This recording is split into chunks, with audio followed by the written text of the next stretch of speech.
I think it would be improper of me to say that we have achieved success at this point. We have taken over a very old company and we have transformed it and given it new businesses. These new businesses are still in the incubation stage. They've been built, but we have not seen the results.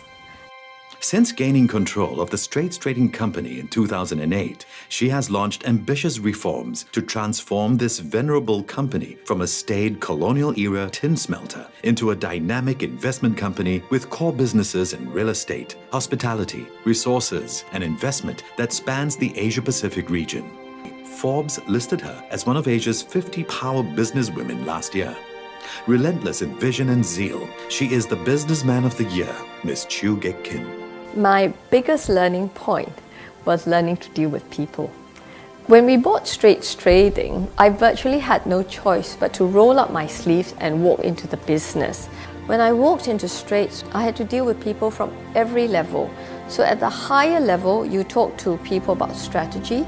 Right at the most basic level, you have a cook complaining about ingredients or something strange like that. You suddenly realize the complexity of the operations. Founded in 1887, the Straits Trading Company was formed during the years of Singapore's colonial history to undertake tin smelting and became one of the biggest tin smelters in the world in 1912. It survived 2 world wars, saw the birth of a nation, and was eventually acquired by OCBC Bank in the 1950s by Chew's grandfather, the late Tan Sri Tan Chin Tuan, who was the bank's chairman. Her family investment vehicle, Tessity, also held a stake in Straits Trading. In January 2008, Ms. Chew led a successful takeover of the company. From there, the wheels of change for Straits Trading were set in motion. We looked at the company when we bought it. It had a very large portfolio of real estate, medium-sized portfolio of hotels. And from there, we decided to build businesses around what they had. After we took control of Straits, we walked right into the great financial crisis. We then had to systematically look at the portfolio and sell down. I think that was a big key milestone. The 2 big positive ones are really the partnerships that we have formed. First, between the John Lim Family Office and ARA. The second one with the Far East Group. In 2010, listed subsidiary Malaysia Smelting Corp sold its non-tin assets and reshaped its focus on tin mining and smelting. In November 2012, Ms. Chew restructured its hospitality division, injecting its business into a 30% owned joint venture with Far East Orchard Limited, linked to Singapore's largest property developer, Far East Organisation.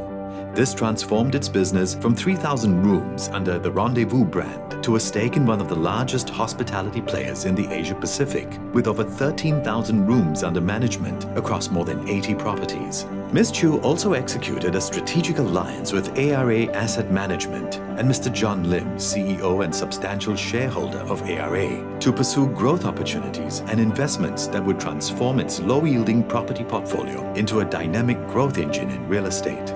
This vehicle, Straits Real Estate, has a total capital commitment of up to 950 million Singapore dollars and has injected $80 million into a development fund managed by ARA that will invest in development projects in Australia and Southeast Asia. She has this ability to harness the entrepreneur spirit to come up with exceptional, brilliant solutions for all parties on the win-win situations. Today, the company's key businesses include an 89.5% stake in Straits Real Estate, a co-investment vehicle that seeks out real estate-related investments and opportunities globally. A 20% stake in SGX-listed ARA Asset Management Limited, one of the largest real estate fund managers in the region. A 6% aggregate interest in Suntec REIT, one of the largest SGX-listed real estate investment trusts that owns prime office and retail space in the central business district of Singapore. A 30% stake in Far East Hospitality Holdings, one of the largest hospitality operators in the region, as a joint venture with Far East Orchard Limited.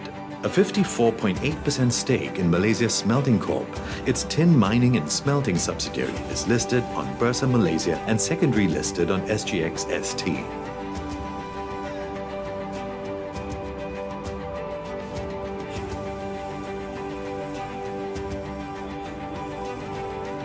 I She's a very sharp businesswoman, very dedicated, and able to focus what she wants to do so that the value will be derived from the company and therefore to the benefit of shareholders. You know, you have the strategy, that's thinking, and it's a bit, how shall I put it, abstract, and you have to test a thesis. You're now in phase 2, which is execution. Execution takes time, it takes the right sort of people, it takes that ability to assess your performance on a slightly micro level, because you do something and if it's wrong you have to change track, and then you have to see whether the results come through. In addition to the multiple directorships she holds, Ms. Chew is deputy head of her family's philanthropic arm, the Tan Chin Tuan Foundation, which follows a similar philosophy as its business, supporting projects with good governance and accountability to ensure a multiplier effect for each dollar donated. I don't have a style, I have a philosophy. And my philosophy to management is no different from that of business. You look at the issues before you, you look at what you have, and you figure out what you need to solve a problem. The transformation of Straits Trading is starting to bear fruit. Although earnings have been choppy due to the process of transformation, the foundations are being laid for its business to generate a sustainable earning stream. With Ms. Chew's tenacity and dedication to succeed, Straits Trading is poised to cross even greater milestones in the future. I think as a person, I hope to have learned a lot more. I hope to be able to continue learning, and I also hope to be able to learn a lot about other areas beyond business.